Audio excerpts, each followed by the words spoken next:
Welcome to the Spiritual Sexual Shamanic Podcast. My name is Usha Rose, and I am your host for this episode. Today, I am thrilled to be inviting Penny to the call. Penny is a licensed psychologist and a sacred depths transformational coach. In addition to being an ista facilitator, Penny is the creator of Inner Peace on Demand, a program of daily practices that bring you into connection with abundance, rewire your nervous system as they alleviate stress and anxiety, and connect you to the deep inner wisdom of your body and its erotic life force energy. And the theme we will be exploring today is embracing aging, dissolving myths that diminish us, creating a path of passion, purpose, and pleasure. Hi, Penny. Welcome to the podcast. Hi, Usha. It's so wonderful to be here. Thank you. And this is a topic that is growing nearer and dearer to my heart. With each year, I grow a bit older. So I want to talk about aging, which in itself actually is quite radical. And especially for a woman, an older woman, to talk about it. There's been an old adage that I grew up with: never ask a woman her age. And for many years and in many ways, I just let people assume I was whatever age they wanted to assume, which was, for me, luckily, older when I was young and younger as I got old.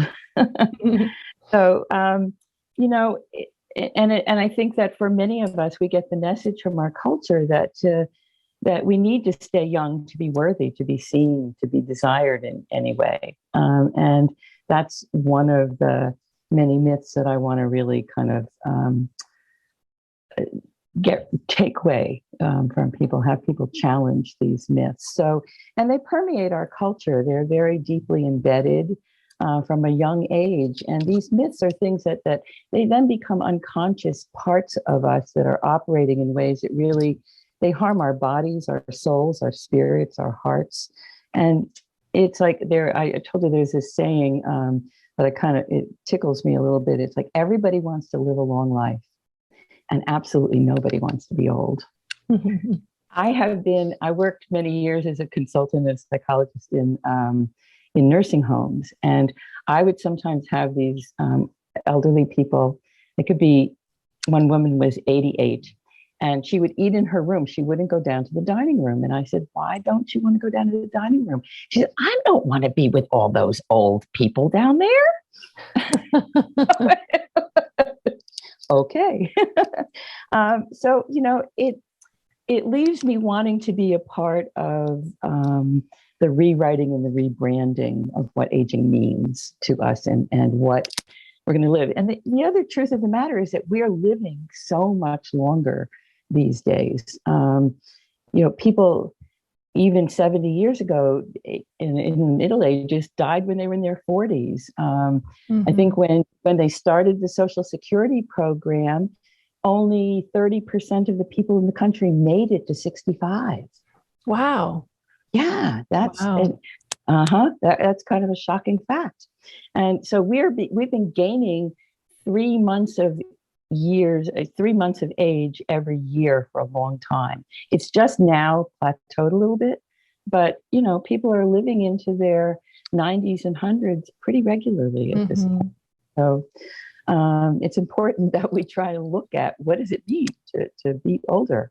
And it's going to happen to all of us. It's one of those things, you can't avoid it. Death and taxes, they happen. But along the way to death, you get older. That's just the way it happens. So, personally, I think that my goal and what I think works for people is learn to live in the moment. Use your past to teach you what things, to learn from it, and then remain excited about your future. So many people I hear over these past 20 years or so since I'm getting past 50, they see aging as the end of everything. It's all downhill from there. And I don't believe that. It's not how I want to live my life. My mother was a big inspiration in that. She lived to 90. And one of the things that she told me in her 80s was, I want to go out strong. Mm. And that's kind of one of my own personal mantras right now. But I had, so I want to see aging as decades of passion and purpose and pleasure and possibilities and dreams coming true. So I had a birthday last month, and I'm 74 now. And next year, I realize I'm going to have been on this planet. I'm working on 3/4 of a century. And when you say that, that's like, oh my God, wow. What does that mean? But I've been around for a while. So I've seen a lot, done a lot. In fact, at this point in my life, I feel like I've probably lived several lives in this lifetime, really many lives. And this is year, this hitting my 70s, and this year in particular, it's been a year that really called me to dig deep into a lot of internal resources, and especially not to get trapped in the feeling of being victimized by the challenges of aging and that I was facing. In October, I had bilateral total knee replacement surgery, and it is a massive surgery. So I had to really get to the point of committing myself to like really radical healing, and that this was going to be, not the end, but a way of getting back the function. I mean, the reason I ended up doing the surgery was because my life, I could see it getting more and more narrow, what I could do, and I wasn't ready for that kind of impingement. So, it's been 6 months of really working with all these issues, and how do you come out on top with that? And it's mindset, it's your attitude, and being able to, and well, the good point of the surgery is instead of everything getting worse, everything's getting better now. Yeah. Yeah. That's great.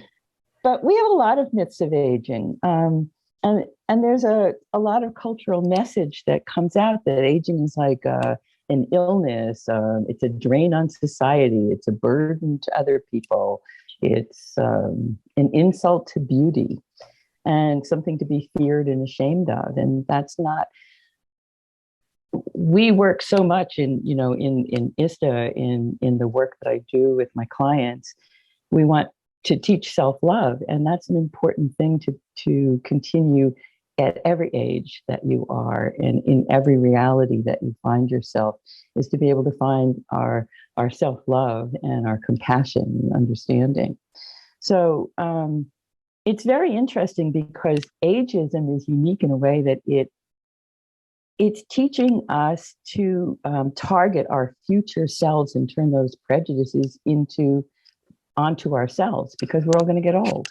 So people get depressed, they feel limitations, they give into physical illnesses in ways that they wouldn't if they didn't have the belief that there was nothing but decrepitude facing them. That some of the myths that are very common are that old age is a disease, that it's that old people are mindless, that they're sexless. I love that one. That they're useless, powerless, that all people are all alike. You can't tell the difference, that we can't learn new things. Or my favorite is just, it's too late to, and then you can fill in the blank. Right. I literally started hearing, when I turned 50, I started having conversations with people my age, and I would hear things like, well, you can't expect to have romance and sex after 50. You kind of just have to give up on that idea. I'm like, well, excuse me, what's wrong with you? Why would you have that idea? That's not a very good idea. Or I would hear like, oh, I can't go out dancing. I have to be in bed by 10 o'clock. And I'd say, why? So it, and I also noticed that as people begin to age, there's more of a gap between how they appear and how they relate to their age and aging. So I'll meet people now who are my age or maybe even younger me, and they feel as if they could be my parents in the way that they take on being old. Right. And so the gap is smaller when you're younger, but the older you get, the more difference there is in how people come across in their age Yeah. at the same ages. It's very interesting to watch. But what I want people to understand is that, all of life are these spirals of things that we're dealing with, and they're the same issues, but they're different because we're at a different point of dealing with them. And we're always going through the kind of the seasons of change, the new ideas and the birthing of something and the flourishing of it, and then the bringing in the harvest of it, and then the dying of it, and then rebirth happens. And we go through that through all the ages, So I personally find that for me, part of being able to stay young and vibrant and my age is about feeling the rebirth and knowing that that's always available to me. I was telling you earlier that, I'm in a relationship it'll be 20 years this summer that we've been together. And 2 weeks ago, Michael proposed to me, and I said yes. So we're actually getting married, and that feels like a rebirth of our relationship. But so it's like it's always possible. Things change, and new things are birthed, and that's true at any age. It doesn't stop because you got to be 60 or 70 or any other age.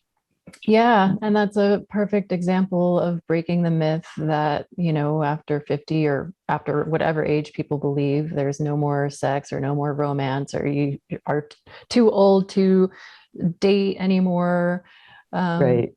Yeah. I have a friend who told me her mom just got remarried at 70 years old. And, it's like so much of what I'm hearing you say is how much it's about our mindset and our attitude, because what we believe is what creates our reality. So if we have this belief about aging that I'm too old for XYZ, then that's the reality you're creating for yourself. And what I hear you saying is, the point you're making here is like examining these myths and our beliefs and recreating our reality based on the attitude we're taking about aging. So I think this is such a valuable topic. Yeah. And it's funny you're talking about, because I was going to go into my own personal story back when I got into this work. Really, I didn't find the world of sacred sexuality, my own deeper spirituality, my access to the divine, none of it until after I was divorced at age 50, really. I'd been, let's say in my college days and early 20s, I was a hippie. And so I was in the free love, sex, rock and roll, but it wasn't really a very spiritual. It was a lot of fun. And I was a wild child. So I had my good time. But then I went in, got married, had kids, became a very traditional psychologist, went the academic route. And then at 50, when I was divorced after a 20-year marriage, I found myself really confronting my own, my fears around what would happen. And I was sitting at a friend's during the summer. We were talking about this, and I said, wow, here I am, I'm 50, I'm heavy, I haven't been in the dating world for 20 years. Maybe I'm never going to have sex again. Oh my God. And so those thoughts come up, they really came up. And suddenly I was sitting there going like, wait a minute, 50, no sex, live to be 80, 30 years, bad idea. What am I thinking? And all that began to change. But, it was, and at that point, then a year and a half later, I think I was sitting in a hot tub at my friend's, and I met Michael, and, things changed. And I had a boyfriend before that too. But so, that was how it came. And there was part of me that sort of regretted, why hadn't I found this world? I found Tantra after 50. It was like this, oh my God, there are people who've been around for thousands of years who that's how I always felt about sexuality, that it was spiritual. But nobody told me that. In fact, they told me I would be going to hell, for all the things I was doing.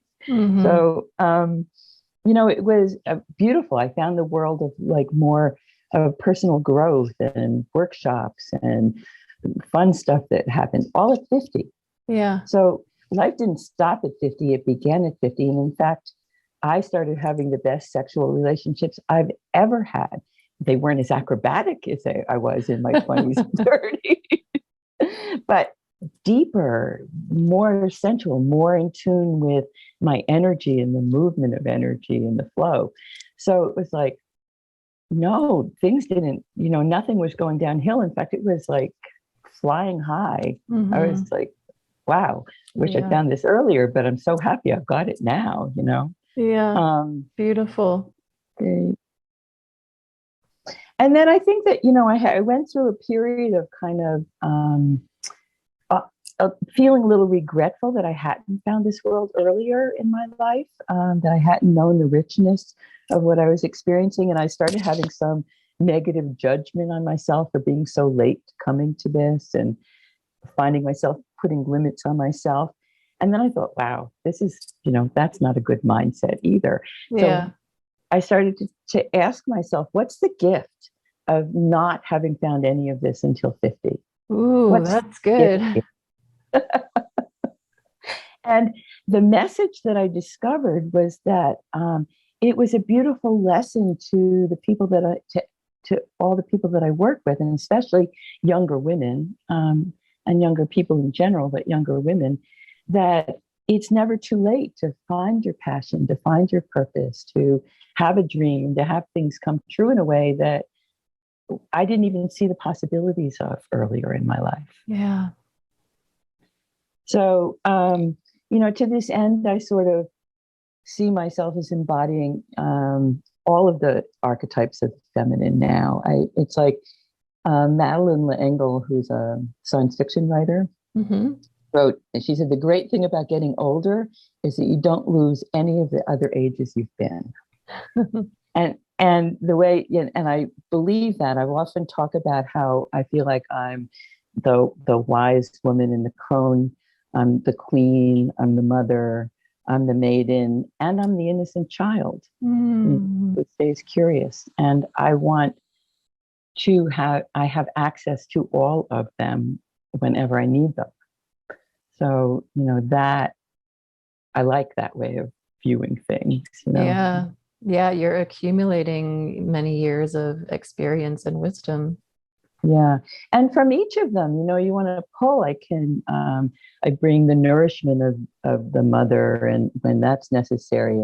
And I can bring my sexy maiden when I want her, and to bring into the passion of relating and making love. And I think all of us want the innocent child and the curiosity and the playfulness. Can't remember who the quote was, but there's a quote about how we don't stop playing because we're not old because we stop playing. Yeah, that's it. We don't. Oh, that's crazy. Where did I have that? It doesn't matter. It's just that if we stop playing, that's what makes us get old. Yeah, I think it's something like we don't stop playing because we get old. We get old because we stop playing. We stop playing. Exactly. That's the one. And, so it's like, it's important to remember that. And the other thing that I've always tapped into, and I make it now a real practice to tap into it, is that we're always the same age inside. If you look inside yourself, you'll recognize the essence of who you are that's been the same from when you were a child. Right. And will always be the same. And so when you tap into that well of the eternal, of the ageless, eternal self, it nourishes you and it nourishes your body, and it allows you to tap into that. There are no limits. It just goes on forever in this way. So I often, what I end up telling people is that I feel like I'm every age, and I'm no age, and I'm this age, and I'm ageless, and I'm mortal, all at once. Mm-hmm. Mm-hmm. So, and I really think that those are when I tap into all of that, then that's what allows me to just say, So where do I want my energy to go right now? Where do I want this to take me? And then I'm unstoppable. Then I'm not trapped in all the fear of like, oh, this body part is falling apart, and this body part, and this I can't do anymore, and that's not available to me, and I'm not as sexy and desirable to the younger men as I used to be. All that stuff. Yeah, in a way, what I'm thinking of right now is you become the conscious creator, like in the drama triangle, it's like we can become a victim of aging, or we can become the conscious creator of our experience. And what I see and witness in you is you're looking at your belief system and consciously creating what do you want to experience, and look at, like, I also want to highlight one of the things I heard you say in the beginning about being excited about your future. And that is an attitude. And it's like, wow, like having excitement and optimism and joy, looking forward to how much more life we get to experience, and seeing that as an opportunity. Yeah, absolutely. And it makes such a difference. And I have, at ista, I'll have women come up to me all the time, women in their 20s, 30s, who are fearful about that I'm too old now. I can't do this anymore, or I'm not going to be desirable anymore, or seeing the end, or being scared out of their minds about being 40 or over 40. And I see that at every age. So, I think that what's wonderful is that, I see it, and that's how I was myself too, in many ways. I look back, I was finding some pictures of me in my 20s and early 30s. And I was like, God damn, you were beautiful. Like, you were really gorgeous. What? Why didn't you know that then? Yeah. So I want all us to know that, and these young women, that that they're beautiful, that they're luscious and ripe, and that your beauty you're all continue, that we have, like, our definition of beauty needs to expand, and we need to see the beauty that comes in every age, and it doesn't look the same. It doesn't have to be this perfect, smooth skin type. Like, oh, I love that look. I can see why you do a facelift, right? No, I wouldn't do that. And so it's just true. There was a quote that anyone who keeps the ability to see beauty never grows old. And I think very much that includes us seeing our own beauty. Yeah. Our own beauty. So, and I'm happy. I like to be an inspiration for the women in this field. And I think especially in the area of sexuality, of sacred sexuality, there's so much pressure to look a certain way, to be young, to be in that goddessy age and flourishing, but there's a lot more to it. And I want people to know that it doesn't end for them. It doesn't have to end. Yeah. It'll be different, but it doesn't have to end. Yeah. And to see there's so many ways that it actually keeps getting better. I mean, the more experience and wisdom, the more we know ourselves, the more pleasure we have, the more we create more of what we're wanting, the more clarity we have around what we want. So yeah, there's so many ways in which we can hold that perspective that it's just going to keep getting better. That's my desire. And so I have women coming up to me all the time in trainings going, thank God you're here. I'm so happy to have you as an example. And I want to be you when I grow up. I think, oh, thank God. Yes. Yeah. I mean, I was telling a friend that I was doing this interview with you, and it was about aging, and she asked how old you were, and I was like, I don't think Penny's over 60. I had no idea you were 74. I mean, you're very youthful and vibrant, and I feel that energy of creation and joy of being alive. And it is interesting, like something you were mentioning before, because people do age differently, and how much you were saying how much it is about their attitude. And if we're holding this belief that we're, as I get older, everything's going to get worse and my health is going to go bad and I can't expect to have the same kind of experiences, then that is what we will create. Yeah, that's what we'll get. And then there's also living in the paradox, in the tension and the balance of both allowing yourself to know, I've been on this planet for these many years and I am this old, and there are changes that have come with aging. I'm not in the same body that I was in when I was 20. It's just the truth. And stay open to the limitless possibility and aliveness that's available to you at the same time. They're both true. And I see too many people going on one side or the other only. You know, I don't want to be an older person who's trying to pretend that I'm in my 30s. Right. I'm not interested in that, but nor do I want to cave into the limitations and ideas that people want to place on you about what it means to be 74 either. I just want to be me and be as authentic. And I give myself permission to do the things I enjoy and love and be passionate and pull out about it, whether people cringe or they don't, like, okay, that's not my business. So to that end, I also have practices that I do, some daily, some, just as mindsets and attitudes about being. But one thing and this came out of COVID really, and slowing down, was starting a very deep practice of being in what I call moments of beauty and awe.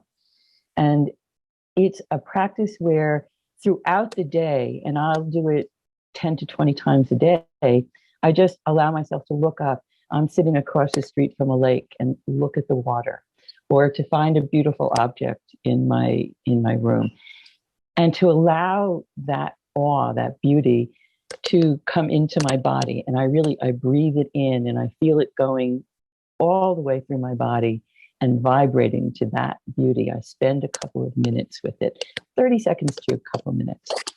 And when you do that, it's like you're taking in the amount of abundance and wonder and beauty that's always available to us all the time.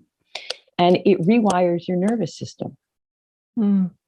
It brings an abundance and nourishment and brings you into that parasympathetic nervous system of relaxation automatically. And then you start to fill your cup with abundance so that you can deal with things so much more easily. It's a very small practice that has completely shifted my nervous system over the last 2 years, completely. So I do that. Then I have a morning practice using, sort of the tantric breath movement sounding, right. And going. What I'll do is I breathe in deeply, and I breathe all the way down through my body. And I kind of visualize, I can feel as I'm breathing and expanding, all my cells are expanding and contracting, and I can feel them. And I breathe down into my sex and feel the erotic impulse and pleasure arising from there. And I let that build. And then I breathe up into my second chakra, and I feel, what do I desire? And I go think about that for the day. What do I desire today? What's up for me in a passion? And I breathe more of that erotic energy up into my third chakra. And I think, how am I going to bring that into the world? How much energy have I got to bring that? And then I bring it up into my heart. How can I add more heart to this, more love into what I'm bringing? Am I ready to speak it? I just bring, what's my intuition about this? How am I connecting to my divine guidance right now? And I just spread the eros around my body with some breath, some movement, just, let your hips move, and you're moving. And that energy just kind of suffuses to you. And in fact, during the day, if I start feeling run down, I'll just do a breath, raise the erotic energy, and spread it through my body. And it's a great practice to really keep you juicy and in touch with your own life force energy. And, it's great. I love it. It sounds really juicy and grounding and inspiring way to start the day. Yeah, yeah. And then, you can just do it during the day. And then, the other thing is like you want to nurture your connections. Because I just think that as humans, and this really came up a lot in COVID too, because we take so much for granted, but you have to have connections with your friends, with your partner to make room for getting your touch needs met and for cuddling and for connecting your ideas and just having fun. Um, we've talked about this, I think a really key attitude for people to have if you want to keep your youthfulness going into your older age is stay curious and stay open to playing.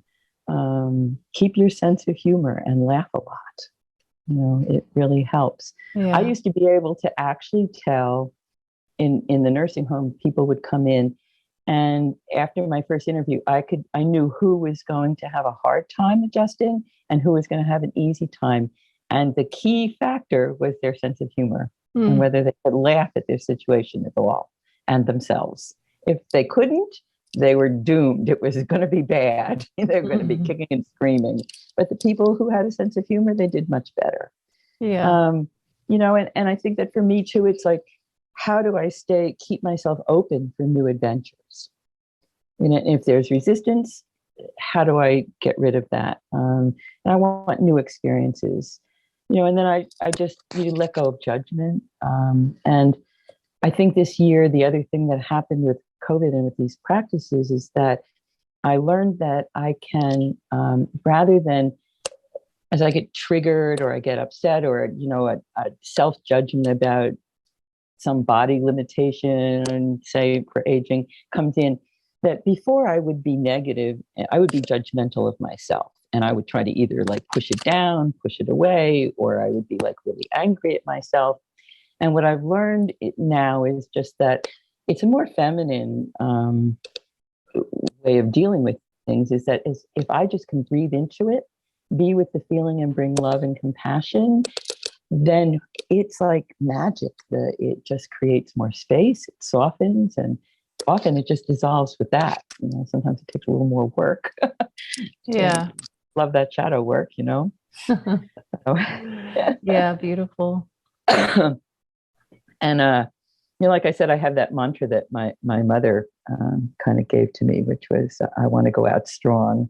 I had been, in fact, my mom was an amazing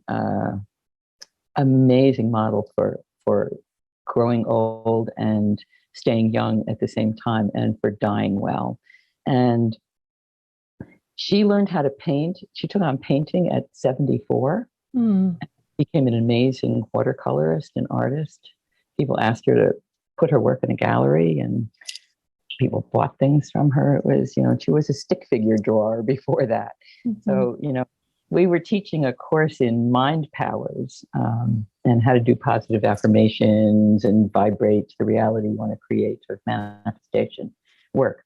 And my mother asked me, she said, well, would you give me that book? And I said, well, she was in her 80s at that point. And I said, well, yeah, sure. But what do you want it for? She said, well, I want to go out strong. Why not? Yeah. Beautiful. And, before her last 4 months, when she was diagnosed with cancer, she was off on a trip to Portugal on a cruise.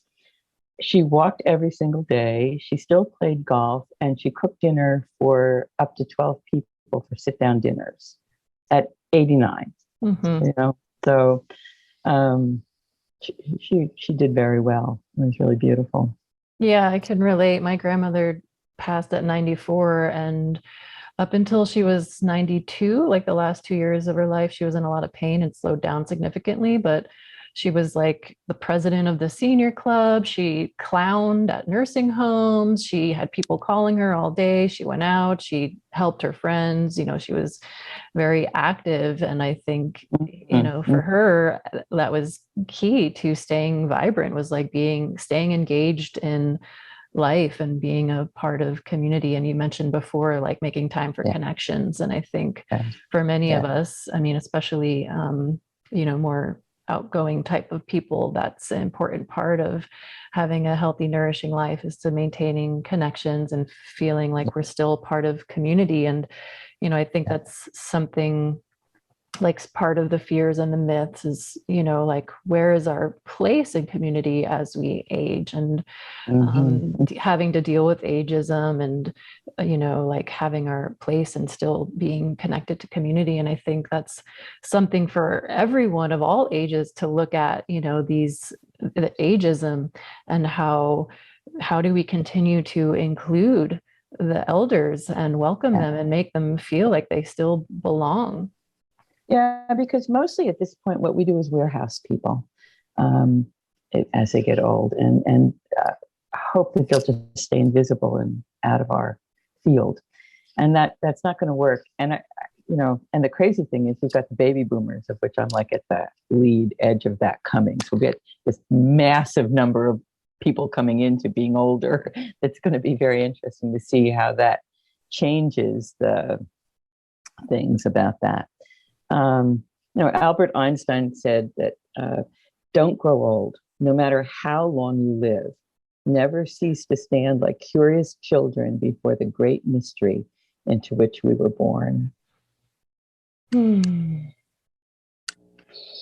So that is really what I would like people to do, and that, at every age we can be more powerful. At every age we can have more integrity, more wisdom, more authenticity, and our passion doesn't die.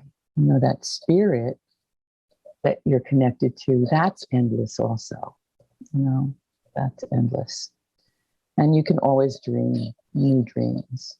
Yeah. I think that we often, I mean, talk about ridiculous, right? I can remember when I was 25, I was out of nursing school, had worked for a few years, wanted to go back to school. And I said, maybe I'll go to medical school. Do you know that every single person I talked to about it told me I was too old to go to medical school at 25? At 25? 25. Wow. Yeah. And I bought it. So don't do that to yourself. And now I'm like, and I've been through like multiple careers since then, multiple changes in life. If you only knew at 25 how many more years you had, how many more lives you could create, how many more ways you could do what you're doing, and learn things that you don't even know existed, Yeah. So, you can always have a young heart and an ageless spirit. And I want to do that. And, have a deepening connection to the divine and to guidance and wisdom. And my aging body has its limits. It will, but it does not. No matter what happens to this body, my spirit still is my spirit, and it's ageless. So, Yeah. Beautiful. One question I'm curious to hear a little bit more on, in this creating a path of passion, purpose, and pleasure. Well, I'd love to hear more about pleasure, but I was going to ask more about purpose and how staying connected to your purpose supports this journey of aging. Well, I think that for me too, it's like being able to, I don't know that I'll ever retire. So, because for me, one of my purposes is to be a guide and an aid and a support in people's personal transformation and in becoming the best person that we can become. And for me, that's like both being a sovereign being who is able to express themselves as fully in your own unique way, as the unique being that you are. And I just get excited watching that happen with people. It just turns me on, and it keeps me thinking about changes I want to make and things that are up for me. It keeps me always learning and taking new classes and learning new things and growing and changing. And it keeps me, and one of the things I adore about teaching with ista is that it puts me in very close contact with people of all ages, of many ages. And that keeps me young too, you know. Mm-hmm. The plant medicine world is another place. I find that, you know, a lot of growth and people taking responsibility for what they want to create in the world and in themselves and who they want to be. Yeah. Yeah. Thank you. Yeah. Yeah. And do you want to add anything else about pleasure and that's place in aging? Yeah. One is to recognize that even if, as my body ages and there's different limitations I have, I'm not as acrobatic, as I said, as I used to be. And I might not be able to do all the positions and having sex, but your connection with energy and with passion does not subside. Your body finds the ways to do what it wants to do, and it's beautiful. And in fact, I feel like one of my lovers once said just a couple of years ago, in fact, making love to you is like driving a Maserati.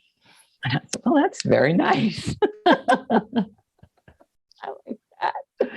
But so you can become. One of the things that I really love to do is to teach people how to start to really notice what's pleasurable throughout their lives in all their senses. I mean, it's very tantric, right? Because it's not just about sexuality. It's about the pleasure that's in our hands of touching things, of the smells and the sights and the sounds and the breeze on your skin, and to be aware of. And so I guess one of the things that I've noticed is that we're geared in our beingness as humans to be very in tune with threat, with what's coming up, that to always be on the lookout for when the next tiger is going to come around and kill us, whatever that might be. We don't have those threats anymore, but we're always on guard. And so we pay attention to that, but we let pleasures go by very quickly. We don't sit with them. So the practice that I've really developed is more one of noticing pleasure as it arises and allowing myself to really pay attention to it and breathe it into my body and allow it to kind of really build and nourish me. Yeah. Beautiful. Yeah. And I think that's something so important for all ages. And the earlier we start really prioritizing pleasure and inviting more of that into our life, the easier it's going to be to have that established practice and age very well. Yeah, because in some ways too, I think that pleasure gets a bad rap in our culture as well, in the sense of like, are you wasting time? You're not working hard enough. You're not busy enough. We don't make a lot of room for it. Some it's like guilty pleasures, they call it. Right? Why are we guilty about having pleasure? Yeah. And also that our eros, our sexuality, and our erotic energy is life force energy. So having access to that. When I sit and talk with women about how to have orgasmic pleasure and just how to generate that on your own, very simply, very easily, in any place, right? They all look at me like, you do what? You can have an orgasm right now. You want to watch me? Yeah. Yeah. And that's something that we can all learn. It's energy in our body and how we're like, where we're giving our attention and how we're directing that energy. And it's available to us all. Yeah, exactly. At any age. At any age and every age. So I'm a big proponent of showing that to people and letting them experience it and teaching them how to do it. I think it's great fun. Yeah. So, yeah. And so, I think it's good for us all to have role models of who's aging in ways that we can look up to and go. I mean, I love Helen Mirren, Judi Dench. They're good role models for me. Just you want to see women who are growing in their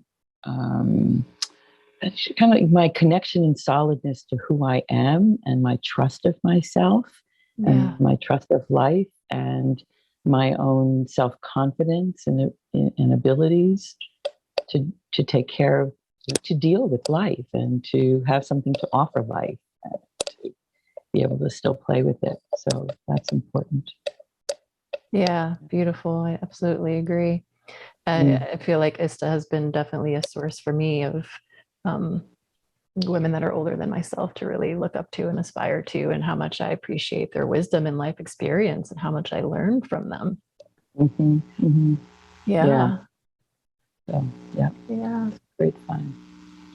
Wow. Well, this has been such a rich and valuable conversation, Penny. Thank you so much for sharing this subject with us. If there was like one big takeaway you would like people to leave this podcast with, what would that be? Challenge the beliefs that you have about aging and build positive attitude and mindset about it for yourself, and tap into your passion, tap into your agelessness, and the fact that you can bring that forth no matter how old you are and what your body is doing or not doing. Yeah. Beautiful. Great. Well, in conclusion, we have some quick fire questions to be answered in less than like 5 words. You up for that? Yep, sure. What does freedom mean to you? Freedom means to me both the, ability to be sovereign, to do, say, act, believe what I want, but also in the context of community and relationship, so that I'm taking care of not only myself in my freedom, but the world and the people that I live with. Yeah, beautiful. Yeah, that's something, we talk about in the level 2, the synergy, being sovereign, but also being in synergy with the whole. Right. Love it. Thank you. If you were a piece of furniture, what would you be? Since my surgery, I think I would be a very comfy recliner. Big enough for 2. What has been one of the most impactful things in your spiritual journey? Well, I was thinking about that. Experience in plant medicine, and I had always felt like I didn't quite know what spiritual teachers were talking about, that we were in a matrix or a web of love always. And with plant medicine, I could see it and I could feel it. And then once I can see and feel something and have it in my body, it becomes real to me. But until then, I couldn't own it. So beautiful. Yeah, that makes me think we could have a whole other podcast interview on plant medicine and its impact on your life. You could indeed. If you could wake up tomorrow and magically have gained a new skill or ability, what would it be? I think I would I would wake up and I would be a very accomplished artist. Yeah. What kind of art?